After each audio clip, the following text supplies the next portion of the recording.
It is Tuesday. The league is on fire. What is going on, Jay? What is going on, Justin? Please help me make sense of this all. Nobody cares about anything. The league's not on fire. It's just the time is a flat circle. All right. We just are where we are, and we're always where we are. And I'm sickened by the NBA for the most part. I'm 50% sick of the NBA, but the other 50% has done me well. And if that's anything, I just hope I have a hope. I just hope that there's one gleaming chance come NBA finals. Like, I know having both teams win is too much to ask for. Just give me one so that I have somebody to root for in the NBA finals, or just one team to root against. I don't want to have to be rooting against both teams for the San Andreas fault to open up and just swallow them whole, because that's just not a very compassionate stance on life. Well, here's to hope, my man. Here is to hope, because it still remains. It still remains. And we have... Help us, Luka Kenobi. You're our only hope. You're our only hope. We have 2 out of the 4 teams that I guess we could still root for, and well, if we're going off of our that we could still root against. If we're going off of our top teams to root against, number 1 seed in the East and in the West for anti cheering are here in the conference finals, of course. Yep. Against all odds. Don't tell me the odds, man. Are we just gonna keep riffing with these Star Wars? The Warriors didn't have any odds against them. Everything falls into place for them. But so, what do we got on the menu? We've got 3 things on the menu for tonight, and then we gotta get to this game 1 of the Eastern Conference Finals that just started. We're gonna be starting on the menu. Are any of them like Cine Twist? What about things that used to be on the menu that aren't anymore? Like Taco Bell, can you please bring back the churro? I don't know why it didn't last longer. That was fire. Just like cinnamon sugar dipped churros. And they still have all the ingredients, because they still have the cinnamon twist. Like, because it's made from the same stuff. It's like, have it all. We don't have the smothered burrito right now. Why not? You have all the ingredients. They're back there. Why do I have to special order something on the app to get it? Just put it together and wrap it up. So give me a little taco shell and let me drip all of the drippings. Let it fall into a new shell, and I'll just wrap that up and eat it as a burrito. Just keep it going. Just endless taco. Taco salad, nacho Belgrandes, baby. Well, while we're on the Taco Bell menu, the Mexican pizza is now available for free through the app only today and tomorrow. So make sure tomorrow you pick up a Mexican pizza. Early release only to app members. And then one item that I am missing, hardcore value menu item, the beefy Frito burrito. That thing was like 500 calories. It was crunchy. It was cheesy. Oh, it had everything you wanted. It was only $1. I literally could like get 3 of those, and I'm good. I'm good. I had to take a deep dive into Taco Bell breakfast to ease my sorrows of some of the weekend matchups. But I was shocked to find out that you can only get Cinnabon Delights in a 2-pack or like a 12-pack. I'm like, what? What happened to like the 4, the 6, the 10? Like, why are my options 2 and 12? I guess I'm getting 2 2s. Like, Taco Bell. But it was delicious, as always. Yes, still worth it. I went after church on Sunday, went to a Taco Bell, and it was like I just missed the breakfast cutoff. So I just did a crunch wrap combo, It was still Yeah. delightful with the nacho cheese fries. Nacho cheese fries. I want to talk about some game sixes, some game sevens. Justin, we didn't have any game sevens in the first round. We were treated to 2 wild game sevens more recently, and some slightly entertaining game sixes. Our good friend Doc never fails to show up when it matters most. Never fails to underperform and So, disappoint his entire fan base. and then Well, not his fan base, his team's fan base. I don't know if anyone's a fan of Doc Rivers, but well, Doc Rivers has got to be pretty. Doc Rivers, Ben Simmons, all these guys that were getting criticized, like they're just loving how the limelight is on the epic Suns collapse. suddenly shifted. And the Bucks not making it through. How am I supposed to win that series? He was playing with one eye and half a hand. I mean, did you see my roster? I want you to tell the whole story. I want you guys to go look back at that roster. James Harden wasn't himself anymore. I mean, he was washed up. He wasn't no MVP. He wasn't a scoring champion. My oh my! Which series do we start with? We gotta start with that one. We gotta start with Sixers. No, let's get the wasted one out of the way. Are we even talking about Warriors Grizzlies wrap up? I mean, it ended. It's over. It was just fake news, man. The Warriors won like we always knew they would. Although, it was the way that happened was pretty entertaining. Game 5, you had what? No Ja, and then the Grizzlies just win by 50 points. Yeah. Like games 4, 5, and 6, no Ja Morant or whatever. Just the Warriors getting to play a team without their star player. Who would have thought? How could that have ever occurred in the series? I'm just waiting for the news to come out that Luka Doncic was in a car accident on his way and he can't play any in the series. Or the Warriors unretired Zaza Pachulia to come out and step underneath him as he's shooting a jump shot. Just from the bench, he manages to he just throws his shoe on the court underneath him as he's taking a jump shot. From the analyst table, there's he manages. All right.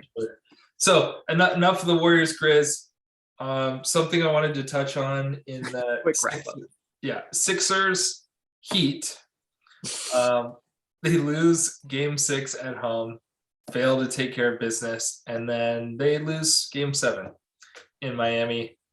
They don't get it done. They didn't play games. They didn't go to 7 games. Sorry. You're right. They lose Game 5 and 6. 5 and 6, with 5 being in Philly, 6 being in Miami. And they were the most lackluster performance until a certain Game 7 occurred. You are so right. Just all the limelight just completely taken off of the fact that James Harden put up about as many shots as Ben Simmons has for the entire season.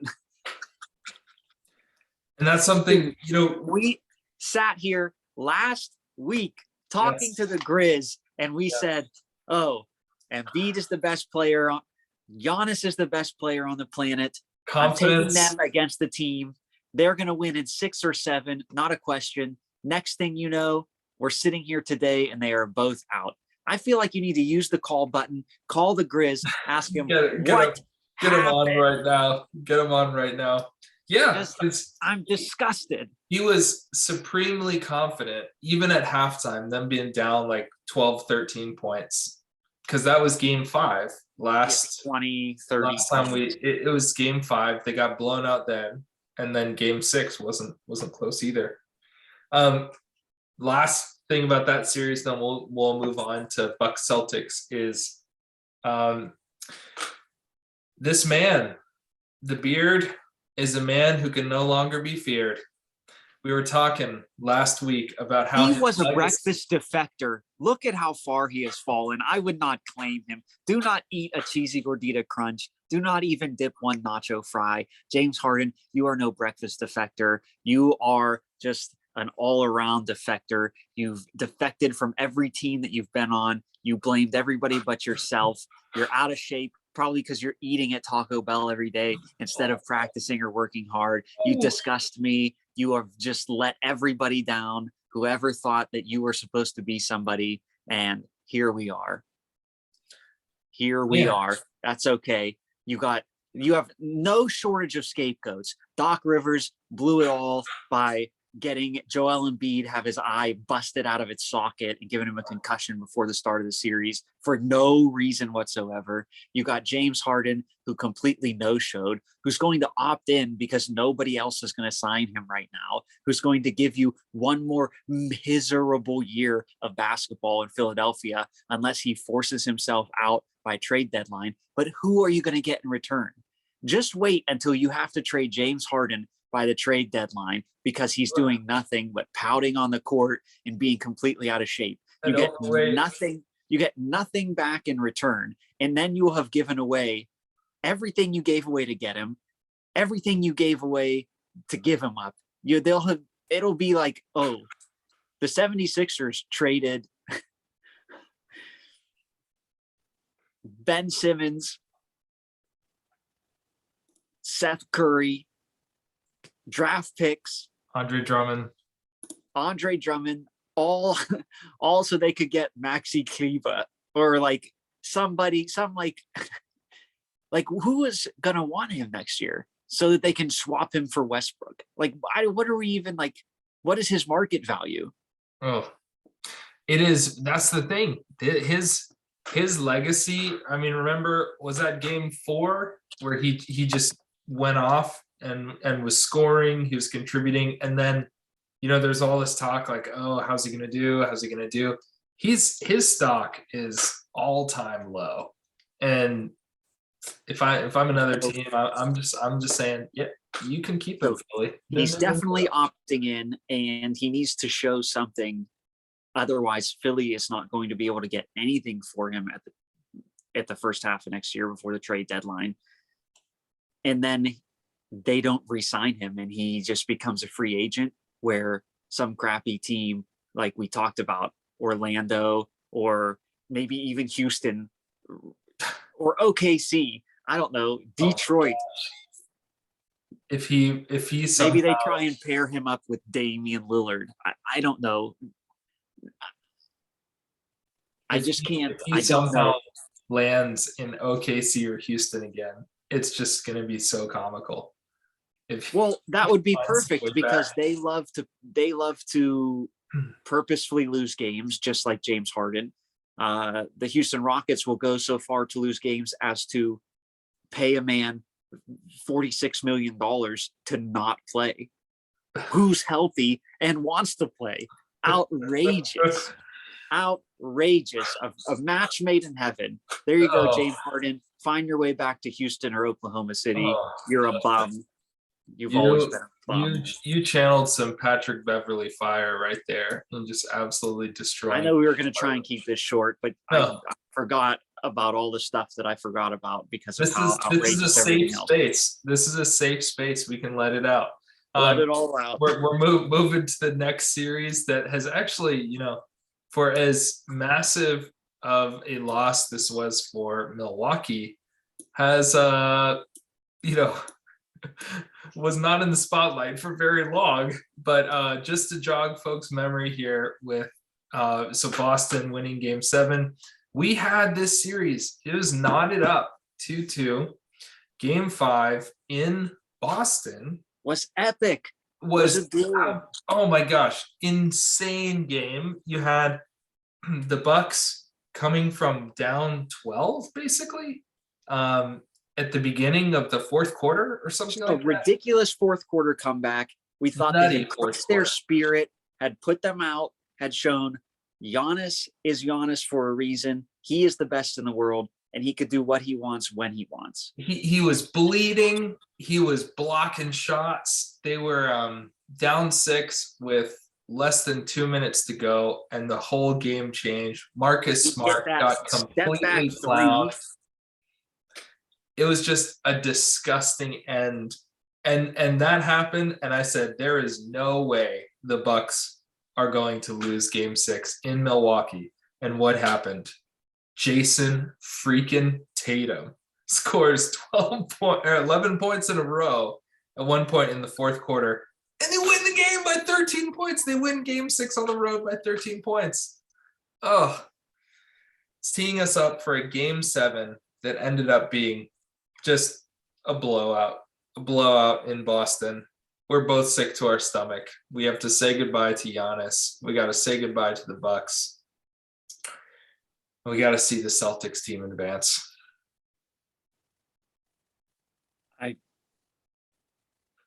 I have nothing else to say. I'm disgusted. Hopefully the Bucks keep their core together. They don't feel like they need to make any changes in Chris Middleton's absence and do something rash. Bring it back. I still think you're the best team in the East when you have a healthy Middleton, Holiday, and Giannis.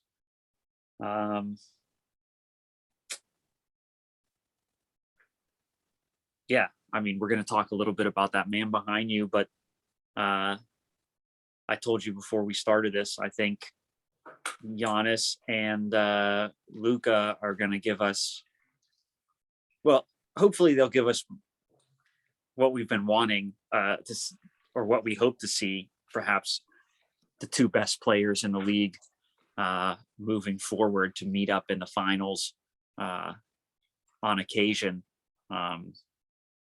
Kind of like everybody was hoping that we would get that Kobe LeBron finals that we never had.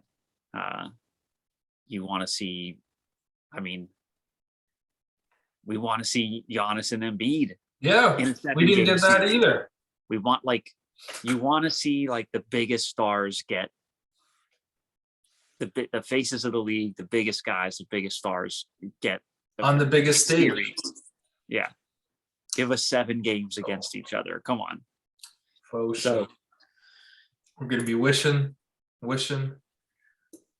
on a, living on a hope and a prayer.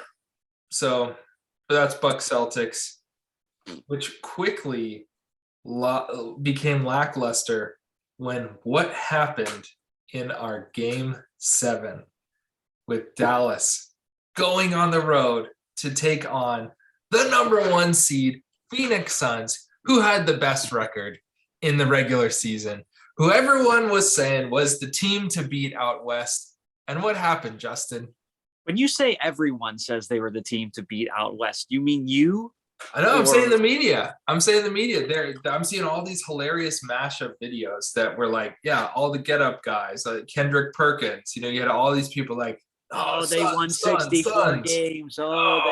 They've been here before. They've got the experience. Booker, they're going back to the finals. Nobody can beat them. They have the best team basketball. I'll tell you what happened. Luka bleeping Doncic happened, and he sent not 1, not 2, not 3, but a whole team of guys to the crossroads. May they rest in pieces. He sent Cam Johnson to the earth's crust, to the core, just obliterated him.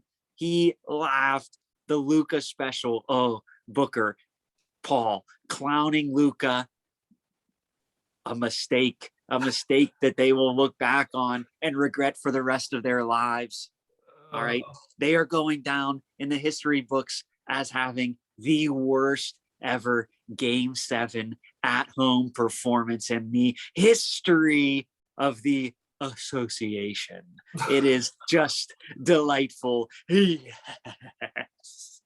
Oh man, this is where our hope and our joy comes in, Justin. We can look at the Celtics taking on the Heat. We can look at the galactic empire of Kerr and the Warriors, and we can look at Obi-Wan Luka.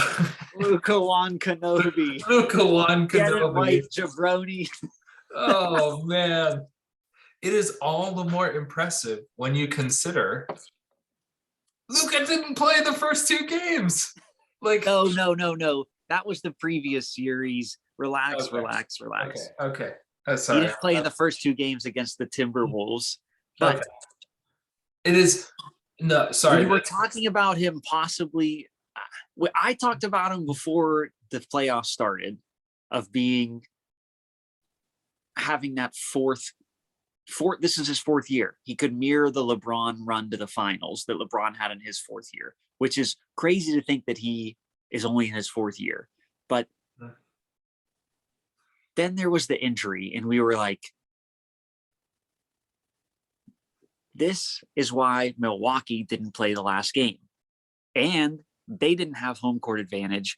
And they lost in Boston. Wait. Hold on a second, Justin. You're saying that home court advantage is important? Because when we were talking about the Bucks Celtics, you said home court advantage was like no. I feel the Bucks were. I'm saying they didn't play for it, and they didn't have it, but they were also had an injury. All right. But let me pose this question. Played for it and got hurt, and it could have cost them, but it didn't because he came back. If Luka had to miss as much time as Chris Middleton has missed, the Mavs are donezo. They're not anymore. We're not talking about this. Here's my question. Here's what I want to rephrase. Going back to Bucks Celtics, do you think still with an injured Chris Middleton, do you think the Bucks would have won the series if they had home court advantage? No. Because all they had to do was win game 6, and they didn't, and that was at home. They were up. They could have closed it out at home. They just screwed the pooch losing game 6. They just messed up game 6. It came down to Giannis versus Tatum. Both went for like over 40, and then the Celtics had 2 guys nobody's ever even heard of hit like 11 threes. We'll talk about some of those guys that no one's ever heard of in a couple minutes. I'd rather not. With I know we'd rather not.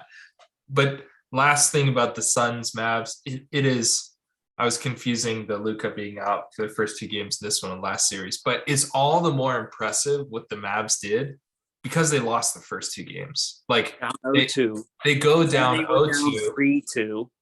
They win 2 games at home. They go down 3-2. We've got that moment, that clip. Mavs walk into the locker room. All the guys are downtrodden. And what do we see? Luka is upbeat. He's positive. And do you remember what he said?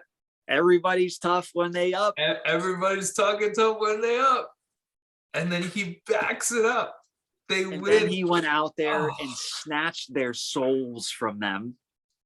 It was Chris Paul turned 37, and all of a sudden he needed a walker to get around on the court. My goodness. 37's the new 77, I hear. This guy just had more turnovers than dude. It was insane. He was fouling out of games. He was turning the ball over every other possession. Devin Booker and him make a single shot in the first half. For 0 shots. They tied Ben Simmons for shots made in the first half of that game. Unbelievable. Yikes. And they were down, 40 at halftime of game 7? 40 points. Are you kidding me? Oh, my I'm God. so good. Oh, that was wild. History in the making, folks. History in the making. History made. It was glorious. It was just. And we got to see our man, Boban Marjanovic, taking the court. I think he made one shot, had a rebound or 2, almost got in a fight at the end of the game. One of the nicest players in the league. Everybody says so. Almost just totally just wrecked, like Aaron Holiday or whatever Holiday is on that team, who swiped the ball off of him as he's dribbling out the clock in the last 4 seconds so he could run down and throw up shoot a 3 at the end. And he just, I would have. the money I would have paid to see Boban get hands on Holiday. And like, Get a swing it's not here. as if Holiday is like some big guy. Boban's hands are like this. He could wrap one of his hands around Holiday's head. Oh my gosh. That would have been hilarious. I think it's obvious who we're pulling for in the rest of the way out. But let's not get ahead of ourselves here. We've got to briefly preview our Western and Eastern Conference Finals. Where do we start, Justin? You want to start in the East? Want to start in the West? Well, East is on right now. Let's just start there because it's fresh, and then West kicks off tomorrow night. So we'll talk about that second. All right. So we got Heat, our number 1 seed, starting off at home, taking on the Celtics. What I want to hear are who are some of the lesser known players that you think could have breakout performances in this series. Well, I mean, I know who's on my mind for the Celtics, but they had their breakout performance. So I'm hoping that their time has come and Cinderella's turned back into a pumpkin because, or her cherry, whatever. You get the gist. But like, dude, we talked about Grant Williams. Who even is that? Why is he starting? Like, where did he come from? Who is Derek White? Who is whatever his first name is, Pritchard? Who is that guy? How are they just like Daniel Teese? Game 7 and Grant Williams has the most points for the Celtics? What does Insane. I don't know. I'd say keep an eye out for them, but don't bother. They're probably going to turn right back into bums and waste the fact that they knocked off Giannis and just make me even more upset about it. Not as if they're on like some magical run. They actually are the best team, but this is they had random like G leaguers get hot in the freaking Game 7. Oh, it makes me sick. Wait, you mean the Celtics like defense isn't going to come out and completely shut down the Heat here? Are they going to be able to lock down Mr. Buckets himself? Well, that's implying that they somehow locked down Giannis, who in the final 4 games of that series averaged like over 40 points a game. So I'm not too concerned about it. But Miami and Boston, 1 and 2, they're like the top 2 defenses in the NBA. So this series is going to be a total just like slobber knocker, as they say. And there could be definitely nights where teams are scoring in like the mid 70s, and it's just going to be literally a battle every single possession. And things are going to get chippy because we've got Marcus Smart, we've got PJ Tucker on the other side. We've got Jimmy Butler. We're going to have some wonderful memes. We're going to have some just amazing stuff. Oh, things aren't going to get chippy with the toughest guy on the Heat roster if he plays. You know, that Philly toughness we all talk about. He's out for Game 1. That hamstring still causing some problems. He'll be back though. Not so tough that he could play through a slight twinge, but he'll be back. When he gets out there, he'll be flopping all over the place. So there's him versus Marcus Smart is going to be just like if the two of them are healthy and get back in the lineup against each other is going to be just. It's going to be battle of the flops.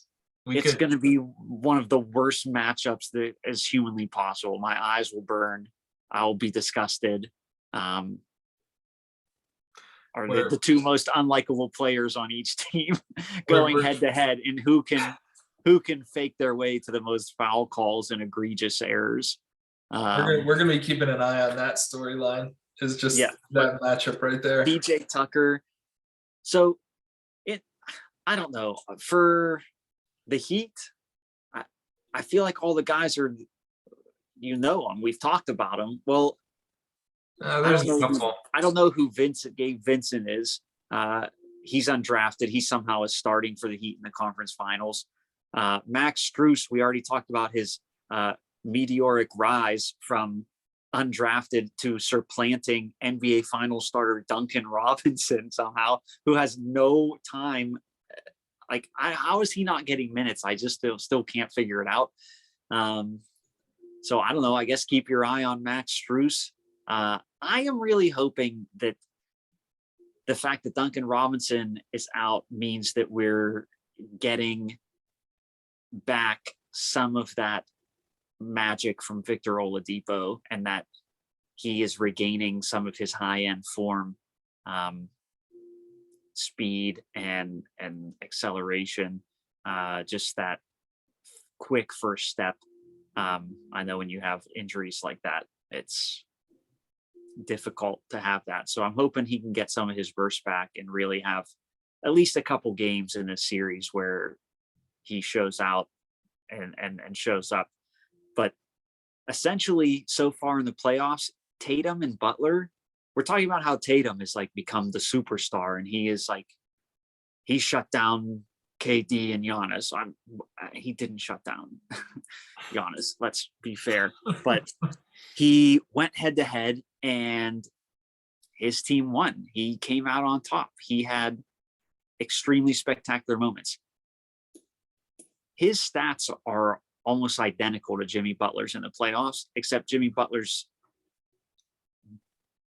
doing it at about 52% field goal percentage and Tatum's in the 40s. So like he's almost 10 percentage points better from the field. He's become far more efficient. So I think if the two of them can sort of cancel each other out, play each other to an even, all right, who is going to show up? Is Jaylen Brown going to be getting his, or is PJ Tucker going to be covering Jaylen Brown, switching on the Tatum as just like that overall irritant who's going to come in and do everything he can to just slow you down and put you just in a torture chamber? So can Marcus Smart come back healthy? I think Butler and Tatum will play each other to an even. It's who's going to get help from the guys around them. Well, especially with Horford out. Because, I mean, Horford turned back the clock. Like, he's a 37-year-old. He's playing like he's 26. He played like he was 27 years old. Right, but he's out. He's just out with COVID. He's going to miss maybe the first game or two. But yeah, but looking at this roster, the guy that's starting is their starter, right? So Grant Williams, who was injured, is now not Grant Williams, the other Williams, Robert Williams III, yep, is now starting at center, which is who you want starting at center, and Horford coming to back him up. So how healthy is Robert Williams? What's his matchup versus Adebayo like? I think that's going to be a huge factor. Who gets the better of that matchup? Who is Adebayo's backup? So if Horford comes back after game one, in the minutes that Adebayo's not in there, is Williams and Horford able to Dwayne Dedmon? Yep. Yeah. So I don't know. The more that I look at these rosters, and I think your comparison with Jimmy Butler and Jason Tatum kind of helped me see. I feel like these teams are very similar in they've got guys that can cover like three different positions, I think, and very defensively solid teams that can really lock down leading scorers and force you to dig deep to your second, your third, your fourth option. So I think it's going to be harder for Jimmy Butler to, care. Like, I don't think there's going to be as many games in this series where he goes off for 30, 40 points. And same thing for Jason Tatum. Spo is going to be throwing so many different defensive assignments. He's going to be throwing a zone. He's going to be throwing at like different man coverages. Like, both of these teams are going to be playing defensive chess, and they have the different players that they can keep those schemes really creative. So this is going to be a much more defensive slugfest. We're going to have flops. We're going to have elbows. We're going to have these just disgusting possessions where there's like 6 offensive rebounds and missed shots galore. Total slog fest. Like, one of these games is literally going to be like 75 to 73. The pace is just going to be so grinding and slow, and you're going to be like, wow, these teams can't make anything. Like, this is terrible basketball. Celtics or Heat? Need your prediction before we move west. So everything in my brain is saying that the Celtics are going to take care of this, and so is the majority of all the media. So I'm taking the Heat, baby. Miami, party in the city where the heat is on. Nice. I've got to go with you on that one, mostly just because I don't want to see Boston win. I want to see. I want to see. I've got a ton of respect for Jimmy Buckets. I like the guy. I want to see him. I want to see him do well. You know, he showed so much respect to the Sixers. I'm talking about like, Joel, that's my guy. Giving a shout out to Tobias Harris. You paid Tobias Harris over me. Tobias Harris over you me. paid Tobias Harris over me. He showed so much respect. But I wish the man well, and I would love to, as much as I don't like the kind of Heat dynasty from when LeBron was there, I do want to see Jimmy Butler and this team of misfit toys, undrafted guys, chip on your shoulder. I want to see him stick it to the Boston Celtics. I'm going That would Heat be delightful. 6. Heat in 6, close it out in Boston. Heat I don't know 6. how many games it's going to be. I feel like they're so evenly matched that it should be a 7-game series. But with that being said, each game could go to overtime, and the same team could win all 4 games, and you would be like, oh, this was a sweep, it was a blowout. But like every game could be like multiple overtimes, because it's just going to be a slugfest, and who's going to come up late in clutch. But I think both teams have guys who can lead the team late and will win a game. So I don't know. I think we're going to get 7 probably in this. All right. Well, and I'm all for it. I'm all for more games. Loved how the game 7s played out in the last round. I'd just rather the Heat sweep and have it be over. And then have 2 weeks to rest. Yeah. All right. Let's talk about tomorrow's matchup. Our 3-seeded Golden State Warriors with home court advantage against the number 4 slotted Dallas Mavericks, a team that 6 months ago, I don't feel like anybody would have had the Mavs making it out of the first round, or even like this matchup to me is just a wild one, because I don't think many people would have predicted these 2 teams being in the Western Conference Finals. Where do we start with this one? Oh, sorry, one more thing. By the way, in the 4 regular season games, who won 3 out of those 4 matchups? For what series? Oh, this is during the regular season, Mavs playing the Warriors. One of the teams won 3 out of the 4 games. I don't know. I'll say the Mavs. The Mavs won 3 out of the 4. Now, the granted, Grizzlies- two of them, Clay was still out. I think he was injured. Yeah, but didn't like the Grizzlies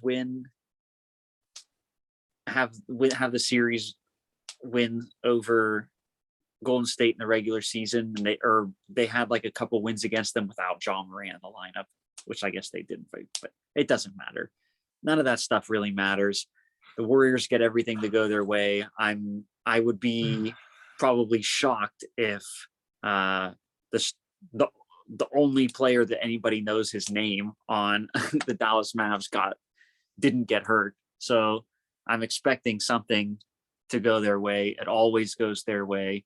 I'm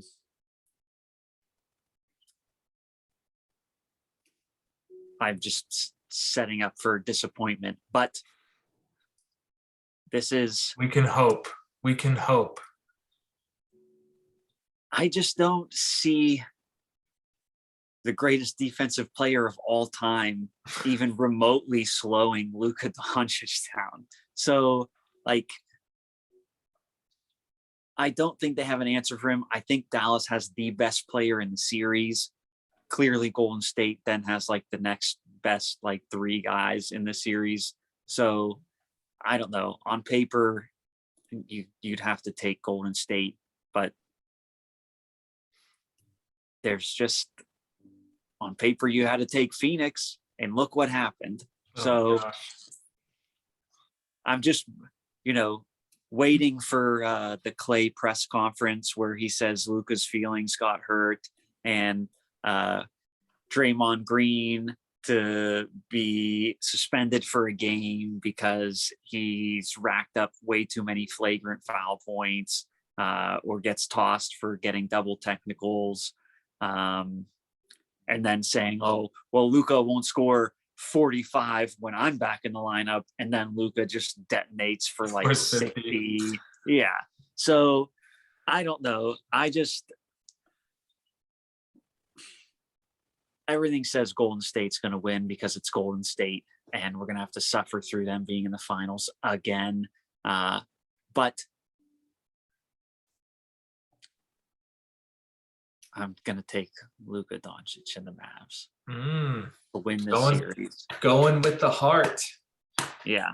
And I think we're going to have our third rendition of Dallas, Miami in the NBA finals. Oh, okay. And we might and have then we can talk about all the history those teams have with each other and how they are rivals, except they're not, because nobody cares, and it's so far removed. In Game 3 in Dallas, Dirk Nowitzki will like come out of the ceiling of the arena and just kind of everyone is taking him in and just like channel Dirk. Okay, but like, look at this roster and tell me that Dirk couldn't come out and start for this team. Like, there's just no way he couldn't put up like 17 and 8 like in a suit. And that's, I mean, that's what is just so mystifying to me about this Mavs roster is what they acquired, like Dinwiddie halfway through the season, right? Like they signed him late. I forget who else they picked up late. And basically since they added those one or two pieces, completely shifted the dynamic. Like they're playing solid defense. Spencer Dinwiddie was dropping bombs in that Game 7. Like it is wild to me what they've been able to accomplish with this roster. So I think that's the only way I can see this working. I don't see Golden State slowing down Luka at all. I just don't see anybody really being able to do that at this moment, unless he just sort of like comes out and lays a dud. But he just doesn't seem like the guy that doesn't produce in the spotlight. Everything he's done so far has proven the opposite. So I think Dinwiddie and Brunson need to each, I would say combined, they have to average 40 a game in this series. So somebody's got to be at like 22, somebody at 18. They have to be extremely close, if not over the 40-point mark for the two of them combined. Yeah. And you've got to have Maxi Kleber going off for 20 plus in a game or two. You got to have Dorian Finney-Smith, dropping like 15 on a regular basis. I think that's what it's going to come down to. It's going to be Luka's going to get his points. He's going to average like 35 a game in this series. Curry and Clay will. And then it's Jordan Poole. And for the Warriors, I mean, who else? Like, who else becomes their Andrew Wiggins? He was an all-star starter this year, which was a mockery of the all-star game, but whatever. Wiggins, Kuminga. It's it's just wild because I'm looking at this Warriors roster and I'm going like, on paper, these guys are 2 to 3 times as deep as this Mavs roster. But then you look at the output. So as much, Justin, as I want to go with my heart, follow the hope of Luka and the Mavs, I'm going with my head on this one. I'm going with the Warriors in 7. leading I mean, us to a Warriors Heat finals, which we haven't had in, I don't know. I don't know when these teams have matched up in the finals. yeah, I don't know. But as long as there just needs to be, I need the Heat or the Mavs. And if both of them go, the finals will be even better. I could just sit back and relax and enjoy knowing that a team and a player that I hate and despise isn't going to win the title. So we need you all out there. Most unlikable teams, Boston and Golden State, they're still in it. Enjoy rooting against them every step of the way. We got to watch one of the most unlikable players in Chris Paul get bounced, and it was epic, classic. No. Can we enjoy just a little bit more? Unforgettable. Well, my man, let's hit triple BPs next week. We'll have a couple games under our belt. We've got a second quarter to watch. We'll see who's showing out in the conference finals. Yeah, bro. Let's go, Luka. Luka, Luka, Luka, Luka. Can't wait. Here's to hope. Here's to hope.